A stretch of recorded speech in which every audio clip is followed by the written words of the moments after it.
Ya, pemirsa, Bank Indonesia menyatakan kondisi ekonomi nasional masih memiliki daya tahan dalam menghadapi tekanan ekonomi global. Gubernur BI Periwarjio menegaskan pentingnya sinergi antara pemangku kepentingan guna menjaga laju pertumbuhan ekonomi di tahun 2026 dan 2027 tetap optimis. Alhamdulillah, kita bersyukur ekonomi nasional berdaya tahan. Dari rentetan gejolak global, stabilitas terjaga, pertumbuhan relatif tinggi. Kuncinya hanya satu, sinergi. Dengan sinergi itu insya Allah kinerja ekonomi Indonesia tahun 2026 dan 2027 akan lebih baik. Pertumbuhan lebih tinggi, konsumsi dan investasi meningkat, ekspor cukup baik di tengah perlambatan ekonomi dunia. Demikian pernyataan Gubernur Bank Indonesia Periwarjio di hadapan Presiden Prabowo Subianto dan para pemangku kepentingan ekonomi di acara pertemuan tahunan Bank Indonesia 2025. Peri menekankan pentingnya membangun sinergi dalam mendorong pertumbuhan ekonomi yang lebih tinggi dan berdaya tahan. Peri optimistis perekonomian akan terus tumbuh dan berdaya tahan dengan tetap mewaspadai ketidakpastian global, di mana Bank Indonesia memperkirakan pertumbuhan ekonomi tahun 2025 di kisaran 4,7 hingga 5,5%. Kemudian di tahun 2026 4,9 hingga 5,7%, dan 2027 sebesar 5,1 hingga 5,9% didukung oleh konsumsi dan investasi yang meningkat serta ekspor yang cukup baik. Sementara itu, Presiden Prabowo Subianto mengapresiasi laporan Bank Indonesia mengenai kondisi terkini dan proyeksi ekonomi Indonesia yang lebih menenangkan di tengah tantangan dan ketidakpastian kondisi global. Saya kira secara objektif, secara jujur bisa kita terima sebagai dua paparan yang sangat komprehensif, sangat lengkap, sangat detail, dan mencerminkan dan memberi kepada kita gambaran kondisi ekonomi Indonesia yang sesungguhnya cukup menjanjikan, cukup menenangkan kita di tengah tantangan global yang penuh ketidakpastian. Presiden Prabowo juga optimistis upaya sinergi yang telah dilakukan jajaran pemerintah, dunia usaha, dan para pemangku kepentingan lainnya dalam menjaga kinerja positif pertumbuhan ekonomi nasional bisa memberikan hasil nyata bagi rakyat Indonesia. Tim Liputan IDX Channel.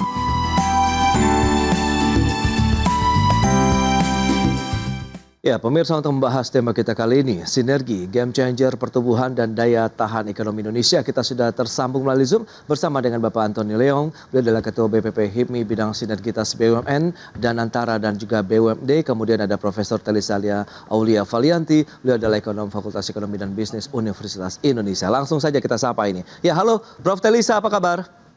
Ya, baik, saya selalu. Terima kasih atas waktu yang disempatkan. Pak Antoni, apa kabar Pak? Baik. Baik, terima kasih juga atas waktu yang disempatkan. Dan sebelum membahas lebih jauh, tadi sudah disampaikan oleh Gubernur Bank Sentral ini, Prof. Telisa, ya, terkait dengan ketidakpastian dunia yang masih tinggi. Kemudian ada kebijakan proteksionis Amerika Serikat begitu yang mengubah landscape perekonomian global serta ketegangan geopolitik. Nah, analisis Anda terkait dengan kondisi saat ini dan tantangannya sampai dengan 2006, 2007 mendatang, apakah masih sama atau bagaimana, Prof? Ya, jadi kalau saya melihat gini, sebetulnya ketidakpastian itu tetap ada, cuman kita sudah belajar pola ketidakpastian itu. 2025 kan sangat banyak ya kejadian-kejadian, mulai dari perang di Timur Tengah yang tidak stabil, terus kemudian juga masih berlanjutnya perang Rusia Ukraina ya, yang baru maupun yang lama, terus Gaza juga masih bergejolak. Nah, tapi kan Gaza ini sudah ada perdamaian kalau 2026. Nah, terus kemudian perang dagang di April yang sudah mulai diluncurkan oleh Presiden Trump, perang tarif ya, maksudnya tarif war itu betul-betul diluncurkan. Nah, mungkin tahun depan itu masih akan berlangsung kelanjutannya, tapi kita sudah tahu polanya, itu bedanya. Jadi kita sudah belajar dari 2025. Jadi artinya ketidakpastiannya cenderung lebih mereda. Seperti itu kalau yang saya baca. Tapi tetap ada ketidakpastian. Jadi bukan berarti ketidakpastiannya hilang, karena ketidakpastian itu menjadi new normal. Jadi satu hal yang pasti itu saat ini adalah ketidakpastian itu sendiri. Jadi itu bedanya kalau saya melihat masih ada peluang-peluang resiko-resiko ya di tahun 2026, namun kita sudah belajar dari 2025. Jadi kita lebih bisa memanage resiko dan ketidakpastian tersebut. Itu sih yang saya baca. Oke, itu dia, bisa ada pembelajaran yang berharga yang bisa diambil di sepanjang tahun 2025 untuk menatap tahun depan dan juga 2027 mendatang. Nah, lantas bagaimana dari si pelaku usaha ini, Pak Antoni? Anda melihat sejauh mana sih ketidakpastian global, dinamisasi yang terjadi di global ini terhadap ekonomi di dalam negeri? Meskipun tadi sudah disampaikan kita masih memiliki kekuatan ekonomi yang berdaya tahan begitu, Pak Antoni. Ya, makasih Pak Pras. Tentu kita melihat ya apa disampaikan Gubernur BI ini memang tepat dan sangat tepat. Dunia hari ini memang masuk dalam fase yang sangat berbeda. Proteksionisme AS ini kan membuat banyak negara harus merumuskan ulang strategi industrinya. Hari ini kita lihat bagaimana ketegangan geopolitik terutama di kawasan global supply chain ya, membuat arus barang, energi sampai pangan ini kan sungguh ketidakpastian. Dan seperti yang disampaikan Gubernur BI, transaksi keuangan yang sekarang sangat volatile ya, yang sangat tinggi juga hari ini. Kita lihat bagaimana stable coin dan sebagainya ini kan muncul ya. Tapi dari kami di kacamata HIPMI ini bukan sekedar tantangan, tapi sebagai momentum untuk bagaimana mentransform ekonomi kita. Dan spirit terkait bagaimana eling lan waspada ini yang dikutip Gubernur BI, kita harus waspada tapi harus tetap bergerak. Itu yang menjadi spirit kita sebagai spirit dari pengusaha muda. Indonesia ini kan negara besar, punya pasar yang besar juga. Jadi tentunya perlu ada sinergi kebijakan yang lebih tepat lagi, lebih komprehensif lagi dalam menghadapi bagaimana resiko global kita ke depan. Nah, Pak Antoni, kalau dari sisi kebijakan fiskal moneter, bauran yang sudah dilakukan begitu Bank Sentral dan pemerintah, menurut Anda sudah menunjukkan sinergi yang optimal, kemudian menurut Anda juga sudah sesuai dengan harapan pelaku usaha atau bagaimana nih Pak Antoni? Ya tentu kan sinergi fiskal moneter ini kan kita sudah berada pada level yang cukup kuat ya dibanding beberapa tahun lalu. Artinya pemerintah juga menjaga fiskal yang sehat dan tetap ekspansif dalam mendorong produktivitas. Tentu sinergi yang kuat di atas kertas ini kan harus terasa juga di lapangan ya. Betul. Pak Pras. Tentunya ketika BI kemarin menyediakan likuiditas, tentu yang harus dipikirkan bagaimana ini benar-benar masuk ke sektor real, UMKM misalkan, kelas menengah misalnya. Jangan sampai yang bisa menikmati likuiditas pada saat kemarin itu pengusaha-pengusaha yang memang punya levelnya level konglomerat. Nah ini yang harus dipikirkan. Kalau kalau yang didominasi ini kan sekarang UMKM dan kelas menengah. Sekarang benar-benar udah merasakan dampaknya belum? Ini kan yang harus dijadikan bahan evaluasi. Kemarin kami melihat bagaimana likuiditas senilai mungkin 200 triliun dan sebagainya ini benar-benar sudah dirasakan belum? Ini kan yang harus kita jadi bahan evaluasi. Jangan sampai Kementerian Keuangan atau BI hanya kacamata kuda yang penting tersalurkan, tapi kan efek ekonominya ini kan juga belum terlalu terasa. Nah ini yang harus dipikirkan bagaimana BI, Bank Himbara ini memikirkan bagaimana kelas menengah dan juga UMKM ini dan sektor real ini harus benar-benar dirasakan dampaknya. Baik, itu dia. Yang penting bagaimana realisasinya. Nah, kalau kita lihat dari sisi kebijakan fiskal moneter ini, Prof. Telisa, apakah benar-benar masih bisa menjadi game changer untuk menjaga ketahanan ekonomi kita begitu? Ya, tentunya sinergi moneter dan fiskal yang diperkuat itu akan sangat membantu menciptakan stabilitas ya. Tapi game changer saya melihat lebih kepada kebijakan strukturalnya justru. Memang harus stabilitas itu sangat penting ya. Tetapi dari strukturalnya itu kita memang harus melakukan reformasi atau transformasi karena game changer loh. Kalau game changer itu berarti dia bisa mengubah ya. Dan karena target pertumbuhan ekonomi kita juga cukup tinggi, game changer ini butuh dengan kebijakan-kebijakan yang sifatnya transformatif atau struktural, tidak hanya sekedar sinergi moneter dan fiskal. Moneter dan fiskal benar sangat dibutuhkan. Kita melakukan apapun butuh anggaran dari sisi fiskal. Terus dari moneter kita juga butuh dukungan likuiditas, suku bunga yang rendah, dukungan fasilitasi sistem pembayaran yang kuat gitu ya. Itu memang sangat diperlukan, makroprudensial yang kuat. Nah namun kebijakan transformatif kayak kita harus not business as usual, kemudian harus memerangi korupsi, harus segera kan kemarin arahan presiden juga kita jangan kebanyakan diskusi, harus banyak implementasi, kerja keras yang lebih kuat. Nah, konsistensi kita terhadap policy-policy itu harus kuat juga agar bisa menjadi game changer. Jadi tidak hanya dari sisi moneter fiskal yang baik itu tentu sangat sangat dibutuhkan, penting juga. Nah, tetapi yang terpenting juga adalah tadi perubahan SDM, perubahan budaya, perubahan etos kerja yang harus semakin kita tingkatkan, dan sinergi dan kolaborasi kemarin, karena kata kunci yang disampaikan oleh baik Pak Presiden maupun Pak Gubernur BI itu adalah sinergi dan kolaborasi. Jadi memperkuat kerja nyata seperti itu harus diperkuat. Baik, kita akan lihat seperti apa sih kolaborasi pemerintah, BUMN, kemudian swasta yang dapat memperkuat daya tahan ekonomi. Kita bahas nanti di segmen berikutnya. Kita akan jeda dulu sebentar, Prof. Telesa dan juga Pak Antoni. Dan pemirsa, kami akan segera kembali sesaat lagi. Ya, terima kasih Anda masih bergabung bersama kami dalam Market Review, pemirsa. Dan berikut ini kami sampaikan data untuk Anda. Kita akan cermati karakteristik dari ekonomi global. Ini kita akan cermati seperti apa sih di tahun depan dan juga 2027. Ada kebijakan tarif resiprokal Amerika Serikat yang masih berlanjut. Kemudian pertumbuhan ekonomi dunia yang melambat dan juga terfragmentasi. Tingginya utang pemerintah dan suku bunga negara maju. Kemudian adanya tingginya kerentanan dan juga risiko sistem keuangan dunia. Serta maraknya uang kripto dan juga stable coins pihak swasta, sehingga ini dibutuhkan bank sentral mata uang digital begitu ya untuk karakteristik ekonomi global di tahun 2026 dan 2027. Selanjutnya kita akan lihat dari sisi sinergi kebijakan nasional apa saja yang sudah dilakukan, memperkuat stabilitas dan mendorong permintaan, kemudian hilirisasi, industrialisasi dan juga ekonomi kerakyatan, meningkatkan pembiayaan dan pasar keuangan, kemudian keempat akselerasi ekonomi keuangan digital nasional, kelima kerjasama investasi dan perdagangan internasional. Ini data dari Bank Indonesia.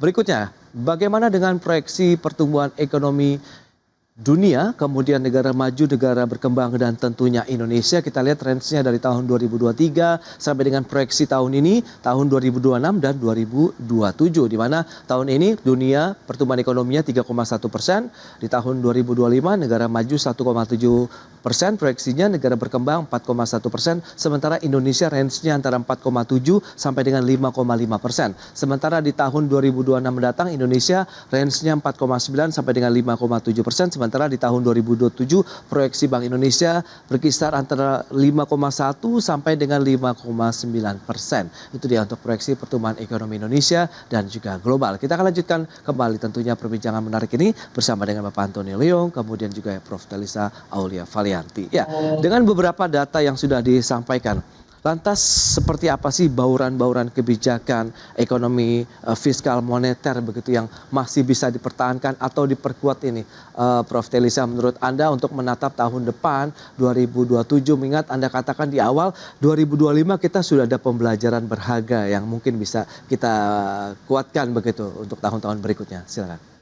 Ya, kalau saya melihat bahwa bagaimana fiskal mendukung program-program prioritas pemerintah itu berjalan dan memastikan bahwa itu berjalan seperti yang kita harapkan. Jadi program sudah banyak, sudah bagus, tinggal implementasinya untuk menciptakan multiplier effect dan trickle down effect. Dan itu perlu pengawasan. Nah, dengan Pak Menteri baru yang stylenya itu memang cukup inovatif ya, dan kemudian beliau juga melakukan spot check di lapangan. Jadi tidak hanya percaya kepada angka di balik meja ataupun hanya rapat-rapat saja, turun langsung untuk mengecek. Jadi fiskal ini misalkan kita kan punya pengeluaran, sudah punya anggaran 2026.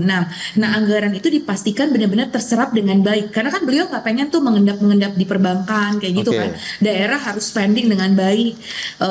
Dan bukan cuma baik ya, spendingnya bagus dan juga tata kelolanya baik. Artinya korupsi kecil dan seterusnya. Jadi tepat sasaran sesuai dengan yang diarahkan. Program-program kalau berjalan itu kan sebenarnya kita punya banget tuh luar biasa ya. Ada program MBG, 3 juta rumah, program Koperasi Merah Putih, Kampung Nelayan, semua itu sudah dianggarkan, medical check up gratis. Nah, itu kalau dijalankan itu bisa meng-create multiplier, cuma tinggal pengawasannya. Nah, jadi harapannya menurut saya selain sinergi kebijakannya, juga implementasi kebijakannya harus betul-betul diawasi. Makanya sinergi pentahelixnya ya, termasuk dengan Pak Antoni dari pengusaha, Iya. dari akademisi, dari media, itu harus kontrol, harus check and balance gitu bahwa program ini berjalan dengan baik. Tapi yang kedua dari sisi penerimaannya juga harus diperkuat. Nah, pajak kan kemarin sempat Pak Menteri Keuangan menyampaikan nih agak iya, maksudnya belum seperti yang diharapkan banget karena baru pulih. Nah, harapannya kalau ekonomi udah berjalan, pajak juga makin baik. Karena kalau ekonomi sudah berputar, rodanya sudah berputar, otomatis penerimaan pajak juga akan meningkat. Jadi dari sisi penerimaan pajak terus moneter yang harus diawasi suku bunga oleh perbankan itu beneran turun apa enggak? Karena BI rate sudah turun. Dari monetary policy-nya tuh sudah bagus, sudah menurunkan bunga, tapi perbankan merespon enggak? Kalau belum itu kenapa? Harus dicari akar masalahnya. Itu yang harus dibereskan. Nah, gitu. Jadi kalau saya membaca apa yang diharapkan oleh Pak Presiden dan Gubernur BI itu adalah implementasi pada tataran, karena secara policy sebetulnya kita sudah on the right track semua seperti itu, tapi tinggal dalam pengawasan dan implementasinya yang harus diperkuat seperti itu. Ya, berarti masih PR yang cukup lama begitu ya, bicara mengenai implementasinya di lapangan dan juga pengawasan. Pak Antoni, bagaimana dari sisi pelaku usaha yang bersinggungan langsung nih dengan setiap kebijakan pemerintah, bauran-bauran kebijakan, insentif yang diberikan, fiskal moneter, ini sudah tepat sasaran, implementasinya sudah sesuai, pengawasannya juga apakah sudah oke atau bagaimana? Ya, makasih Pak Pras, saya setuju dengan Bu Telisa terkait bagaimana kebijakannya ada. Kami berharap ya pemerintah ke depan juga tentu perlu berdiskusi dengan para pelaku usaha dan stakeholder lain. Contohnya kayak kemarin program magang nasional. Yang harus kita lihat kan bagaimana penyerapannya, bagaimana realisasinya di lapangan. Jangan sampai suatu kebijakan ini dirilis dulu baru disosialisasikan. Nah, ini yang sering terjadi.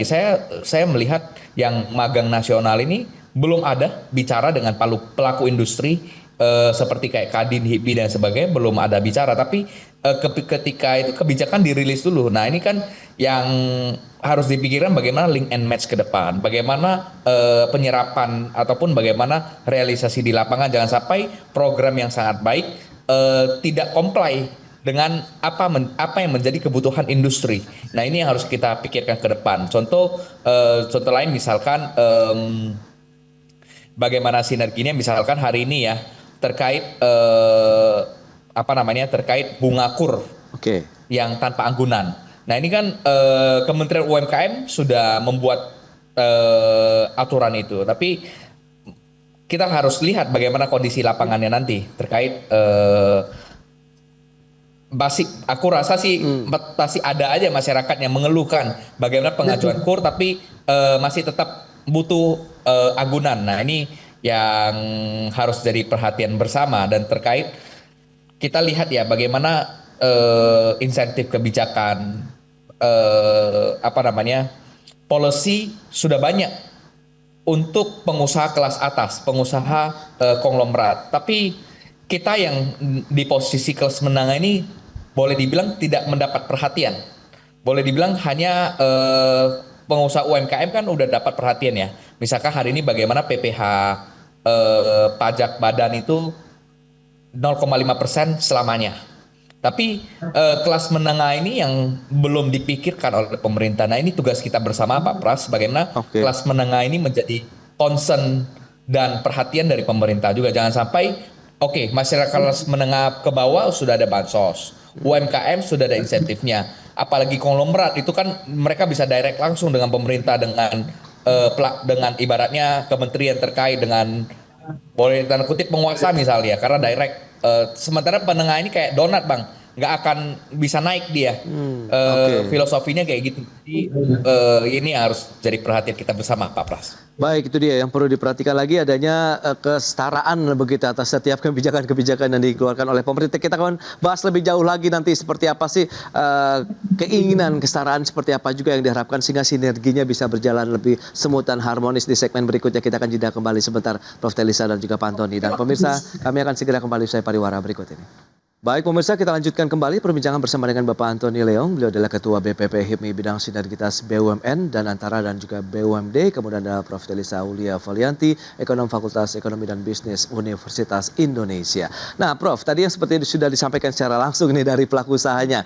Apa yang perlu kita lihat? Strategi apa, kemudian kebijakan apa yang perlu dilakukan juga oleh pemerintah sehingga sinergitas antar lembaga, antar sektor, pemerintah pusat, pemerintah daerah, pelaku usaha juga ini bisa harmonis begitu, Prof. Delisa?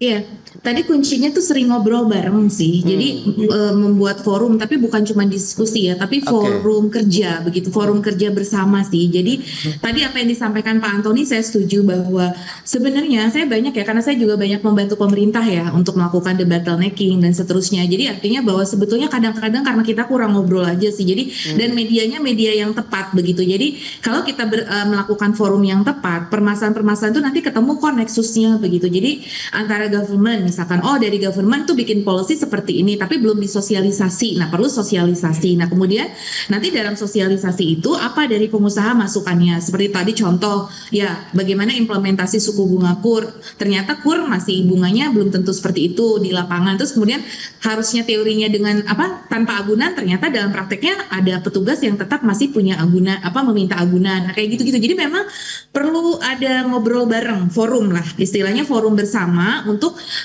melakukan upaya-upaya solutif dalam implementasi tersebut. Ada kendala apa? Jadi kalau saya sih menyarankan seperti itu ya, kita banyak ngobrol seperti itu. Jadi policy itu kemudian menjadi implementasi itu betul-betul ada suatu proses yang smooth gitu ya, harapannya ya, idealnya kan seperti itu. Jadi pasti ada kendala gitu kan. Jadi dalam setiap kebijakan itu ketika kebijakan itu diturunkan itu pasti ada kendala. Nah makanya di sini kita harus simultan antara top down approach dengan bottom up approach. Jadi dan itu harus ada pertemuan atau sinergi untuk melakukan triangulasi lah semacam itu. Jadi melakukan validasi, triangulasi untuk kemudian ketemu ternyata titiknya tuh di sini. Saya seringkali seperti itu Mas. Kalau kita ngobrol nih, kita temuin nih berbagai pihak yang relevan. Ternyata ini masalahnya, akhirnya bisa solve kayak gitu. Nah, hal-hal seperti ini perlu terus untuk dibudayakan di pemerintah dan juga di kalangan pengusaha ataupun di media ya. Media juga kadang berperan ya untuk melakukan ada input-input seperti itu di lapangan. Jadi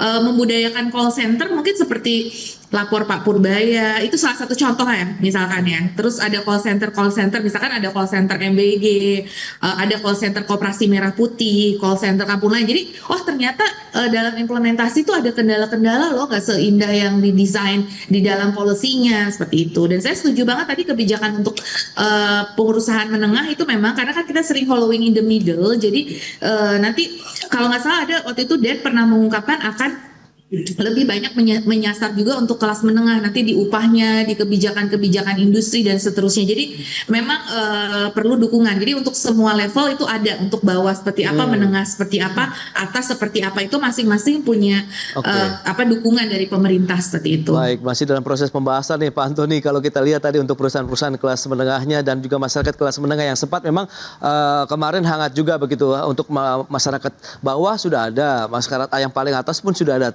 tengahnya yang masih ketinggalan. Nah ini nampaknya solusi apa yang diharapkan sehingga sinergitas ini benar-benar mumpuni kemudian dirasakan manfaatnya oleh masyarakat luas nih Pak Antoni? Ya ini kan kita melihat berbagai kebijakan Pak Prabowo dan Mas Gibran ini kan sudah sangat on the track, punya visi besar. Tentu visi besar ini perlu disambut dengan bagaimana tata pengelolaannya. Kita sangat pelaku usaha, tentu kami sangat mengapresiasi, kami siap menjadi bagian dari sinergitas ini dan tentu kita perlu diajak bicara, diajak diskusi juga. Contoh beberapa kayak kemarin setelah demo besar-besaran muncul banyak kebijakan, tapi saya belum lihat juga sebelum merilis kebijakan itu seperti apa diskusi dengan pelaku usaha, dengan industri, karena kan yang menjawab dan merealisasikan itu kan industri. Tapi kami sangat menyambut baik semua program yang ada itu kan sangat positif ya. Tentu ke depan kayak tadi saya sempat lihat ya bagaimana beberapa bank itu mengembalikan anggunan ke debitur ketika sudah ada laporan dari ombudsman. Artinya kan ini secara policy sudah sangat baik, tapi di lapangan ini belum clear juga terrealisasinya, dan jangan sampai ibaratnya Pak Presiden diinfokan hal-hal yang baik saja, ternyata realisasi di lapangan itu amburadul. Nah ini yang harus kita kritisi bersama, Pak Prof. Baik, Pak Antoni. Nah, lantas Prof. Telisa terakhir terkait dengan bagaimana proyeksi ekonomi Indonesia, Bank Indonesia sendiri memproyeksikan tahun depan 4,9 sampai dengan 5,7, tahun 2027 5,9, 5,1 sampai dengan 5,9% ini, Prof. Telisa. Silakan. Ya, saya sebagai ekonom yang menjawab karena saya sering melakukan modeling angka. Jadi memang kita optimis sih. Kita harus optimis bahwa tahun 2026 akan lebih baik. Saya setuju itu. Namun tetap perlu realistis. Nah, kenapa? Karena memang rentangnya itu cukup lebar ya. 4,9 sampai 5,7. Biasanya kalau kita proyeksi itu rentangnya nggak terlalu lebar. Artinya apa? Ketika rentang itu sangat lebar, ada yang terendah 4,9, yang tertinggi 5,7 itu jauh loh, Mas. Kalau secara angka ya. Sebenarnya antara 4,9 sampai 5,7 kalau secara ekonom modeling itu memandang agak jauh sebetulnya rentangnya. Itu menunjukkan masih adanya ketidakpastian. Kalau makin pasti biasanya rentangnya makin kecil. Artinya apa? Di situ harus ada ruang supaya kita bisa mencapai yang optimisnya itu, bukan yang pesimisnya yang 4,9 seperti itu. Jadi, nah caranya tadi kerja keras ya, dan kemudian saya juga mau menyampaikan ya, ada lembaga-lembaga di pemerintah sendiri yang saya tahu sekarang menerima juga aduan-aduan dari masyarakat. Tadi selain ombudsman, ada kantor staf presiden juga KSP, kemudian ada tadi contohnya lapor Prapubaya, ada juga mungkin call center yang sedang dibangun. Jadi artinya bahwa masyarakat itu sebetulnya bisa memberikan masukan, karena setahu saya juga pemimpin kita bangsa Indonesia, pemerintah saat ini juga cukup open terhadap masukan agar program-program ini menjadi lebih tepat sasaran. Nah, makanya juga SOP kan seperti MBG ini, Perpres Tata Kelola MBG baru muncul kayak gitu kan. Maksudnya ya itu belakangan lah. Mungkin karena semangatnya kita pengen punya program itu, namun juknisnya ini agak belakangan. Nah, tapi nggak apa-apa. Itu sebuah proses menurut saya. Jadi kita kan masih, ini program-program baru, kita masih belajar ya. Jadi butuh proses. Nah, harapannya nanti di 2026-2027 kita udah lesson learn. Tadi sekali lagi saya bicara lesson learn, sudah ada lesson learn-nya. Oh, ternyata programnya jadi lebih baik seperti ini kayak gitu. Itu sebuah proses kita perlu hargai, dan ya harapannya masyarakat juga bisa memberikan masukan pada proses tersebut untuk mencapai target yang optimis. Kalau itu kita kerja bareng bisa kita lakukan, saya yakin 2026 insya Allah bisa lebih baik dari 2025. Walaupun memang nggak setinggi yang prediksi BI 5,7 mungkin ya. Kalau saya optimisnya mungkin ya 5,5, it's okay, kita masih bisa kejar gitu. Baik, itu dia untuk range pergerakan dan juga pertumbuhan ekonomi Indonesia, tetap membangun optimisme. Yang penting tadi adalah kerjasama, ya kerja keras dan sinergitas juga yang harus semakin solid begitu untuk menghadapi tahun-tahun berikutnya. Kemudian Prof. Telisa, Pak Antoni, terima kasih banyak ini atas waktu, informasi dan juga update yang sudah diberikan kepada pemirsa pada hari ini. Selamat melanjutkan aktivitas Anda kembali, salam sehat. Sampai berjumpa kembali, terima kasih Prof. Telisa, Pak Antoni, terima kasih. Terima kasih. Ya, pemirsa, pemerintah memastikan tidak akan memberikan insentif untuk sektor otomotif di tahun depan, dan pemerintah menegaskan industri otomotif dalam negeri saat ini sudah cukup kuat. Insentif untuk sektor otomotif yang ditunggu pelaku industri dan masyarakat dipastikan tak bakal cair tahun depan. Tidak pemberian insentif bagi sektor otomotif tersebut disampaikan Menko Bidang Perekonomian Airlangga Hartarto. Menurut Airlangga, langkah pemerintah yang tidak memberikan insentif dikarenakan industri otomotif dalam negeri saat ini sudah cukup kuat. Terlebih saat ini penjualan banyak didukung pameran otomotif berskala nasional maupun internasional. Atas dasar tersebut, penjualan otomotif belum dirasa perlu memperoleh dukungan kebijakan fiskal pemerintah melalui insentif. Meski demikian, Airlangga tak memungkiri jika pemerintah tengah mengkaji insentif untuk produk otomotif, namun sejauh ini belum ada keputusan.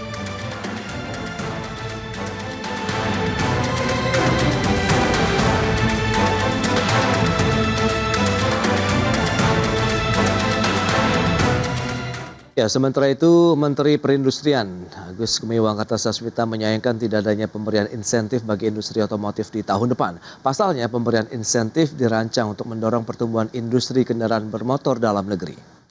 Ya, Menperin menilai keputusan Menko Perekonomian Airlangga Hartarto yang menegaskan tidak ada insentif bagi industri otomotif pada tahun depan sebagai langkah yang terlalu terburu-buru lantaran pihaknya masih melakukan kajian. Langkah tersebut juga berpotensi menghambat geliat sektor manufaktur yang berupaya untuk bangkit. Sendiri belum selesai melakukan kajian, merumuskan insentif untuk otomotif. Baik itu kemungkinan insentif yang diberikan kepada masyarakat untuk memperkuat daya beli atau kepada produsen yang juga sama-sama nanti bisa meningkatkan pasar dari otomotif yang sekarang sedang lesu.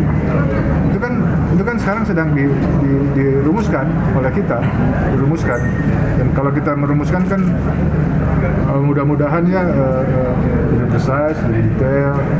Kita juga lihat cost and benefitnya ya, untuk negara, untuk masyarakat. Itu pasti kita rumuskan, Pak. Ya, itu pasti kita rumuskan. Baik pemirsa, untuk membahas tema kita kali ini, harap-harap cemas menanti kucuran insentif otomotif di tahun 2026, sudah tersambung melalui Zoom bersama dengan Bapak Bob Azam, Ketua Bidang Industri Logam dan Alat Transportasi Kadin Indonesia. Kemudian ada Bapak Wijayanto Samirin, Ekonom Universitas Paramadina. Langsung saja kita sapa ini. Halo Pak Bob, apa kabar? Kabar baik. Terima kasih Pak Bob atas waktu yang disempatkan. Kemudian Pak Wija, apa kabar? Baik, Assalamualaikum. Waalaikumsalam, terima kasih atas waktu yang disempatkan. Sebelum membahas lebih jauh, mungkin Pak Bob bisa menyampaikan review ya terkait dengan sektor otomotif begitu. Kalau misalnya kita review di sepanjang tahun ini, seperti apa sih, apalagi dengan beragam kebijakan juga yang sudah digelontorkan oleh pemerintah di sektor otomotif sejauh ini nih Pak.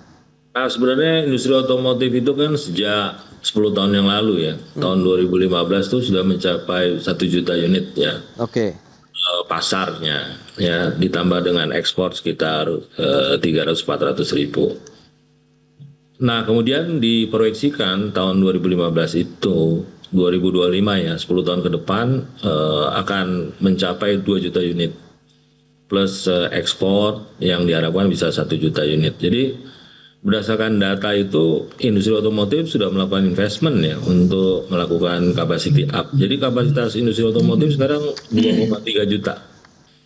Ya. Oke. Tapi aktualnya sejak COVID ya, industri otomotif itu stagnan ya, tidak tumbuh, dan malah 2 tahun terakhir ini turun ya. Oke. Tahun lalu turun 10%, tahun ini turun lagi 10%, jadi sudah turun 20%. Ya, jadi dari 2,3 runningnya 800. Jadi yang dikhawatirkan ini sudah berada di bawah break even point ya. Oke. Nah, kemudian multiplier efeknya ini kan ke pekerja ya. Jumlah pekerjaannya juga pasti akan mengalami efisiensi kalau misalnya hal ini terus terjadi ya. Jadi kita lihat bahwa industri otomotif ini perlu mendapatkan perhatian karena industri ini menyerap tenaga kerja, mempunyai multiplier efek dan ekspor. Ya. Nah, jadi itulah yang menjadi poin penting untuk industri otomotif saat ini untuk mendapatkan perhatian dari pemerintah. Baik, Dan jangan lupa ya, industri otomotif juga industri unggulan kita ya. Oke. Karena di ASEAN ini praktis Indonesia sebagai eksportir ya, selain Thailand ya.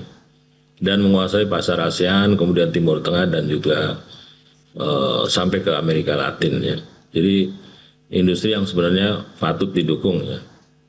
Baik, itu dia untuk sektor otomotif yang masih terus mencoba bertahan begitu pasca pandemi COVID-19. Nah, Pak Wija, lantas bagaimana dari sisi ekonomi melihat seberapa besar sih insentif dan kebutuhannya, apakah sesuai dengan dinamika kondisi ekonomi saat ini sehingga perlu ada atau tidak sih sebenarnya insentif bagi sektor otomotif kalau memang tadi ada penyerapan tenaga kerja yang sudah disampaikan oleh Pak Bob cukup besar, kemudian menjadi sektor unggulan juga nih untuk menopang roda ekonomi Indonesia, Pak Wija.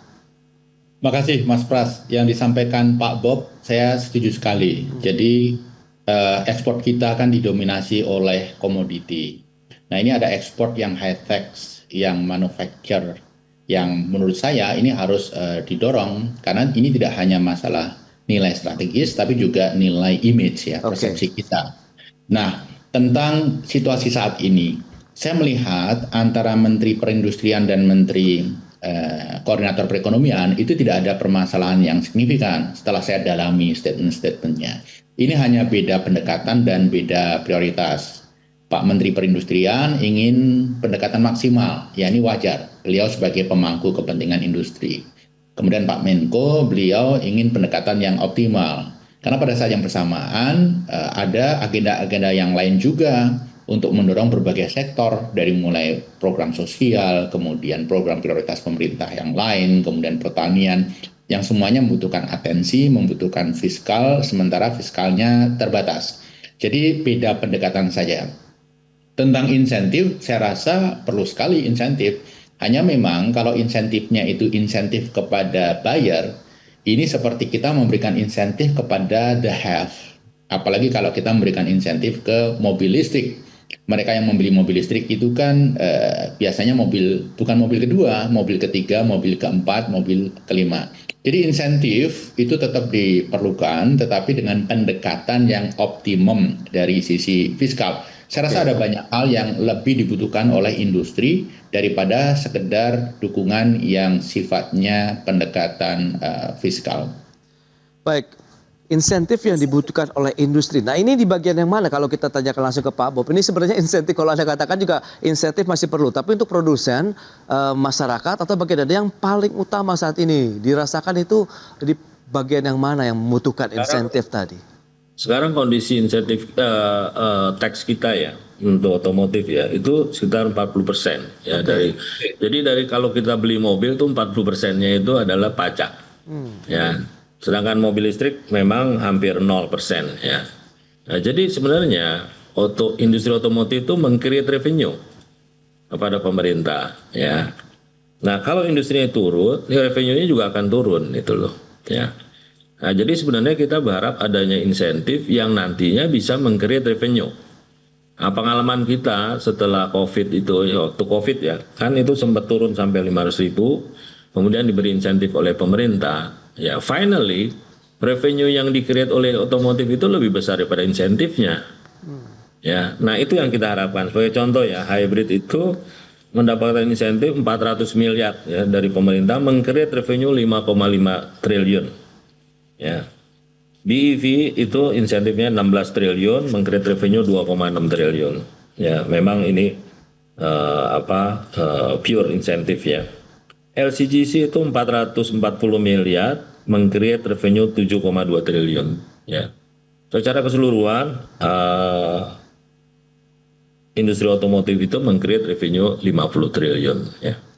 Nah, jadi disinilah kita lihat bahwa seperti yang disampaikan Pak Wija, memang fiskal kita terbatas ya. Oleh karena itu kita harus istilahnya smart spending lah ya. Kita bisa stimuli ya pemerintah ya untuk menstimuli ekonomi dengan memberikan insentif ke bidang-bidang yang memang mempunyai multiplier effect dan yang bisa memberikan revenue kepada pemerintah. Jadi nggak semata-mata ini akan menghabiskan anggaran, tetapi juga sebaliknya ini menciptakan revenue. Nah, kira-kira keseimbangannya begini. Sekarang kan dana transfer daerah itu dipotong 300 triliunnya. Nah, pasti daerah ini akan mencari sumber-sumber baru ya untuk membiayai pembangunannya. Nah, sekarang kalau daerah menaikkan pajaknya otomotif, itu otomotifnya akan lebih terpuruk lagi ya, obsen ya. Nah, justru menjadi multiplier effect yang negatif cycle gitu loh. Nah, jadi kita berharap bahwa nanti kalau misalnya pemerintah katakanlah bisa memberikan insentif, memotong PPNBM yang menjadi kantongnya pemerintah pusat, tetapi dengan demikian volumenya meningkat dan bisa meng-create pajak daerah, menurut saya ini bisa membalance transfer daerah yang sudah dipotong ya, jumlahnya kan cukup besar 300 triliun. Jadi ini yang kita lihat sebenarnya seperti yang sampaikan Pak Wijaya, Kementerian Perindustrian fokus kepada sektornya, sedangkan Menko Perekonomian itu bagaimana harmonisasi ekonomi secara keseluruhan. Ini kan bisa saling komplementari gitu loh ya untuk membuat kebijakan. Baik, berarti memang kalau dilihat situasinya, kondisinya masih tetap dibutuhkan insentif. Nah, tapi bagaimana? Apakah nanti perlu lagi ada duduk bareng begitu dari sisi pemerintah sehingga benar-benar mengkaji seperti apa sih kebutuhan insentif di sektor otomotif? Kita bahas lebih jauh di segmen berikutnya Pak Wija, Pak Bob. Kita akan jeda dulu sebentar ya. Dan pemirsa, kami akan segera kembali usai pariwara berikut ini. Ya, terima kasih Anda masih bergabung bersama kami dalam Market Review. Dan berikut ini kami akan sampaikan data terkait dengan penjualan wholesale dari mobil di Indonesia. Kita akan cermati, ini range-nya dari tahun 2019 sampai dengan 2025 dengan periode Januari sampai dengan Oktober. Kita lihat memang pergerakannya di tahun 2019 sempat menyentuh 1,2 5,03 juta, kemudian di tahun 2020 karena kita tahu ada pandemi COVID-19 langsung turun setengahnya menjadi 500-an ribu unit begitu, kemudian melonjak lagi 2022, 2023 masih bertahan di 1 juta unit, 2024 mulai ada penurunan 865.723 unit, kemudian 2025 Januari Oktober sudah menyentuh 635 ribuan untuk penjualan wholesale, berarti dari pabrikan sampai ke distributor begitu ya. Dan selanjutnya kita akan lihat merek mobil terlaris di Indonesia. Ini range dari Januari Oktober 2025 juga kita lihat Toyota masih mendominasi sekitar 202.376 unit, kemudian Daihatsu di 107 ribuan, ada Mitsubishi di posisi ketiga 56.516 unit. Dan berikutnya bagaimana dengan sektor penerima insentif perpajakan? Ini yang kita lihat mana saja. Ada industri pengolahan 141,7 triliun rupiah.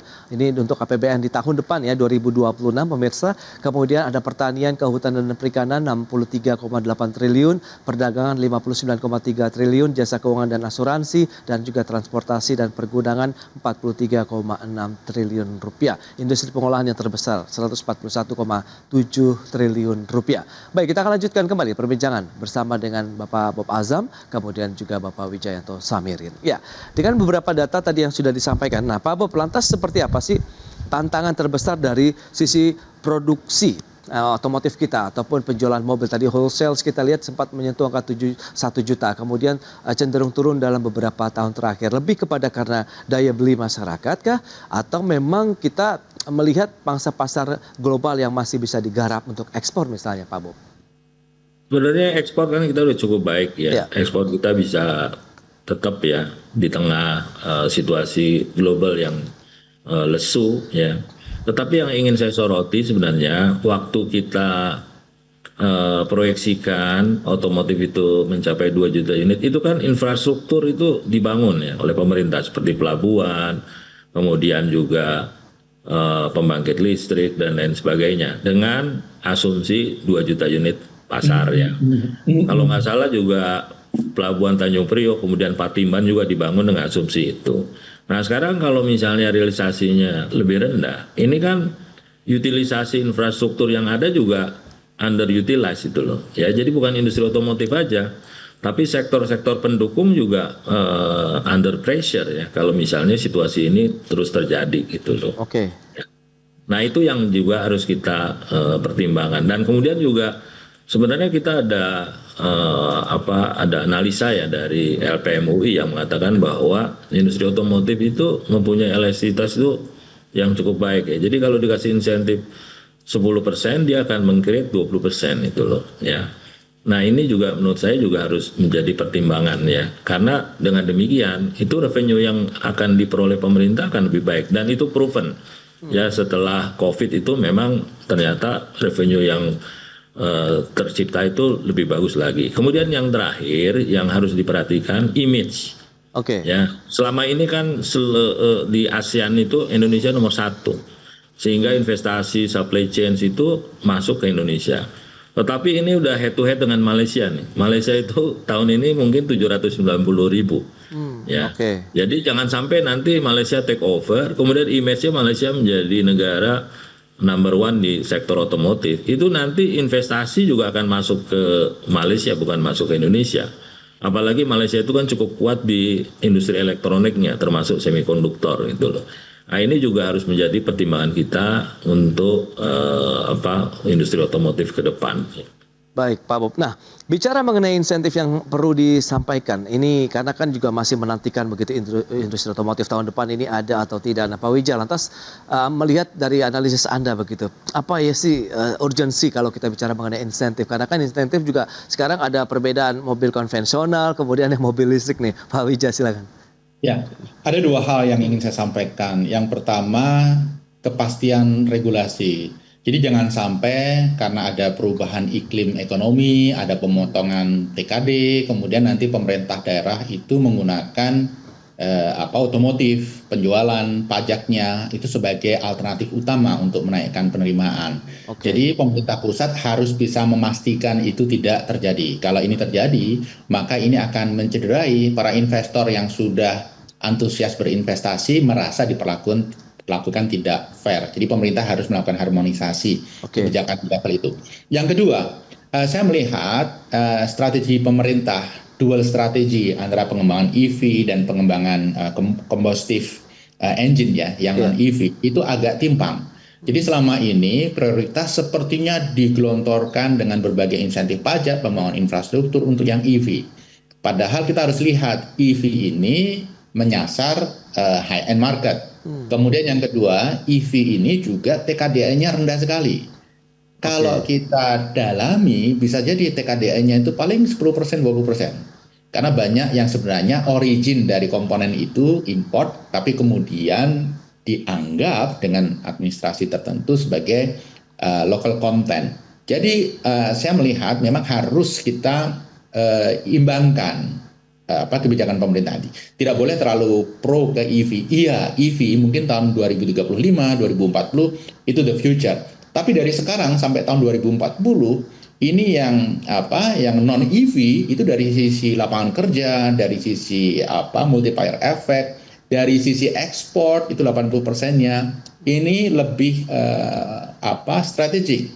Jadi perlu ada keseimbangan prioritas begitu. Jangan sampai EV diberi insentif terlalu banyak padahal dampak kepada ekonomi kita minimal, sementara yang lama yang non EV itu cenderung seperti dinomor duakan, padahal sebenarnya disinilah pekerjaan, disinilah multiplier efek ekonomi, disinilah ekspor itu kita gantungkan. Dan sepakat dengan Pak Bob, kita di ASEAN itu nomor 2 setelah Thailand kalau kita berbicara ekspor, dan kita masih jauh di atas Vietnam. Tapi kalau tidak hati-hati maka Vietnam akan menyusul kita. Oke, Pak Wijaya. Nah, kalau kita bicara mengenai tindakan afirmatif ataupun komunikasi yang coba disampaikan nih Pak Bob dari industri otomotif ataupun dari Kadin yang bisa mungkin menjembatani begitu, sejauh mana Pak yang langkah-langkah yang sudah dilakukan bahwa memang insentif ini diperlukan tidak hanya mungkin ya tadi kalau misalnya Pak Wijaya sampaikan kesetaraan antara mereka yang internal combustion engine kemudian juga dengan EV juga mungkin kalau bisa sama begitu Pak Bob. Bagaimana sih seharusnya? Ya, saya rasa dialog ekonomi, industri sudah banyak kita lakukan ya, baik melalui Kadin, kemudian juga asosiasi otomotif seperti Gaikindo ya. Jadi tinggal nanti bagaimana kita membuat ya long term strateginya kita mau kemana gitu loh ya. Nah kemudian short term policy-nya kita harapkan nanti juga bisa merefleksikan long term strateginya. Jadi jangan sampai short term kontraproduktif dengan long term strateginya gitu loh. Termasuk juga policy bahan bakarnya. Nah, kita kan ingin mengintroduce biofuel gitu loh ya. Biosolar kita sudah sukses ya dengan B20, B30, bahkan sekarang mau B50. Itu sebenarnya di luar standar internasional. Standar internasional tuh B7. Tapi Indonesia sukses mengintroduce B30, B40 atas dukungan pabrikan juga gitu loh ya. Dan ini juga bisa menggerakkan sektor hulunya yaitu di pertanian. Nah kalau kita sukses juga mengintroduce bioetanol yang bisa menggerakkan sektor pertanian kita, ini akan lebih baik lagi ya karena bisa mendongkrak pendapatan petani di sektor hulunya ya seperti jagung, kemudian juga singkong, kemudian juga tebu ya, dan bahkan ke depan kita juga bisa mengembangkan second generation ya waste to energy. Jadi bioetanol itu bukan diperoleh dari bahan-bahan pangan tetapi juga bahan-bahan yang non pangan ya seperti jerami, rumput dan lain sebagainya. Nah, jadi kita sih berharap ke depan industri otomotif ini bisa hand in hand ya dengan industri energi, terutama yang menggunakan resource energi dalam negeri dan bisa mengurangi import sehingga ada dual positive cycle ya dari otomotif. Baik Pak Bob, dan semoga nanti ada win-win solution juga ya, yang memang ini akhirnya menjadi solusi bersama bahwa ya urgensi dari insentif ini perlu, tapi perlu dicarikan ataupun dikaji lebih jauh lagi yang tepat lebih ke bagian yang manakah, produsen kah atau memang untuk masyarakat sebagai buyer. Sementara tadi ada catatan kalau memang untuk mobil-mobil listrik itu kebanyakan ya masyarakat yang memang untuk kendaraan bukan yang utama begitu ya. Kalau Pak Wija sampaikan ya Pak, bisa yang ketiga, keempat, yang kelima, dan semoga nanti ini ada duduk bersama lah antara pemerintah sendiri kemudian juga dengan pelaku industri otomotif dan termasuk Kadin juga yang bisa menjembatani nantinya. Baik, sayang sekali waktu terbatas Pak Bob, Pak Wija, terima kasih banyak atas informasi, update dan juga insight yang sudah diberikan kepada pemirsa pada hari ini. Selamat melanjutkan aktivitas Anda kembali, salam sehat, sampai berjumpa kembali. Terima kasih Pak Bob, terima kasih Pak Wija. Terima kasih. Terima kasih, sama-sama. Pak Wija, terima kasih Pak. Baik pemirsa, 1 jam sudah saya menemani Anda dalam Market Review dan perbaharui terus informasi Anda hanya di IDX Channel, your trustworthy and comprehensive investment reference. Karena urusan masa depan harus ke depan, aku investor saham. Saya Prasetyo Wibowo beserta seluruh kerabat kerja yang bertugas pamit undur diri. Terima kasih dan sampai jumpa.